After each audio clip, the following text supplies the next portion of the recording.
Here is how to adjust the beat grids on streaming tracks like from Tidal, Beatport, BeatSource or SoundCloud on Engine DJ equipment.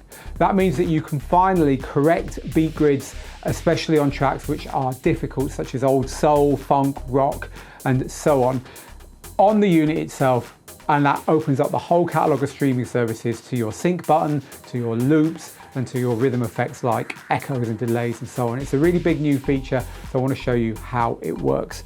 So first, you've got to have Engine DJ 2.4 on your unit.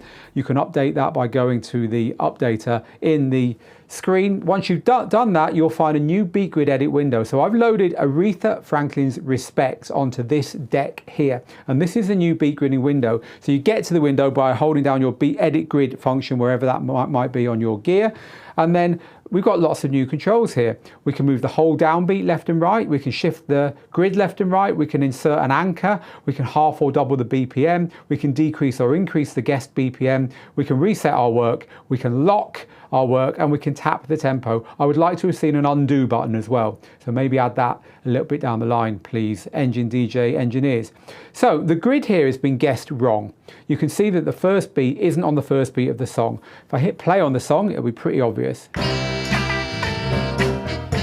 So that very first beat is the very first thing that we hear, and yet on the screen, it's guessed it a little bit into the track. So the first thing we need to do is correct that. So I'm going to use the top of the jog wheel to move to the beginning of the beat where we know it is. And then I'm going to use, I could use the shift left and right buttons on the screen. In fact, I will, but I could also nudge using the edge of the jog wheel. But I'll hold down this because you're watching the screen at the moment. So that's now in the right place. So now I can hit insert anchor. Now that's going to put an anchor there. Now I can press play on the deck and play on to the next point.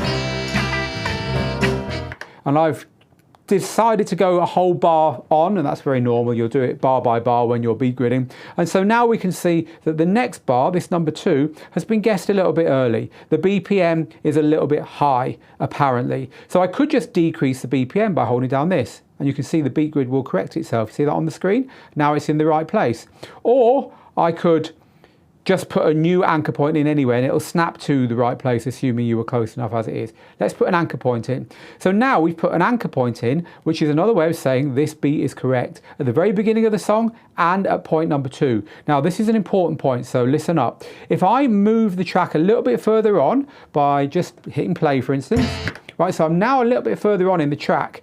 Now, if I decide that I want to do edits to the beat grid in this area, which is basically from there all the way to the end of the track, I can. I can increase the BPM by holding down this. I can decrease the BPM, and you can see that the grid's moving. But what's not happening is anything to the left of here. You see, to the left of here, the grid is not moving when I do this. And that's because I've locked the beat grids here. So these individual anchor points let me lock the grid when I know it's right.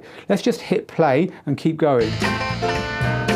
So the next point is fine. Number 3 here is fine. I don't need to do anything there. And off screen, I'm going to hit play again.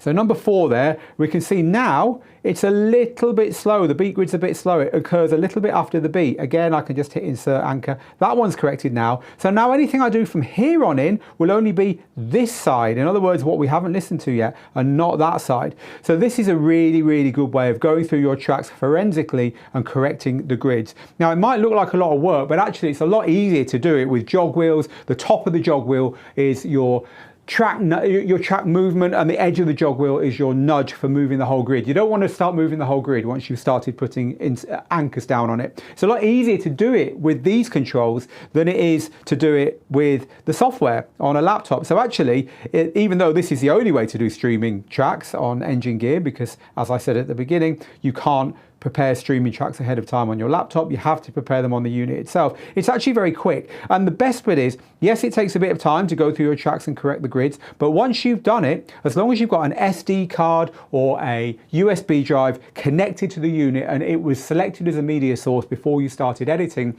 everything you do will be remembered. So the next time you load that track up, as long as that USB or SD is inserted in the unit, all the gridding that you've done will be remembered and you won't ever have to do that again.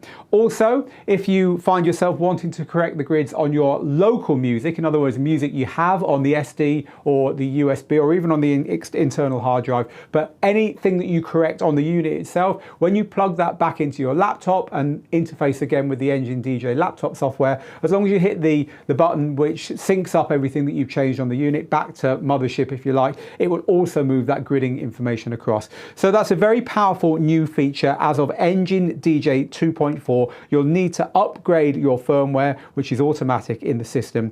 And once you've done that, you'll get this new Beatgridding window with all the controls, or nearly all the controls that you see on the very best Beatgridding on desktop. As I say, the only one I'd like to see them add is a undo for the last thing you did, because sometimes you make a mistake and you just want to undo it. At the moment, you can hit this reset button here and it'll reset the whole thing back to where it was, which is great. It's a good way of correcting a mess up, but it's a bit of a nuclear option. Maybe one tap on there to undo and 2 taps to reset might be the way to go.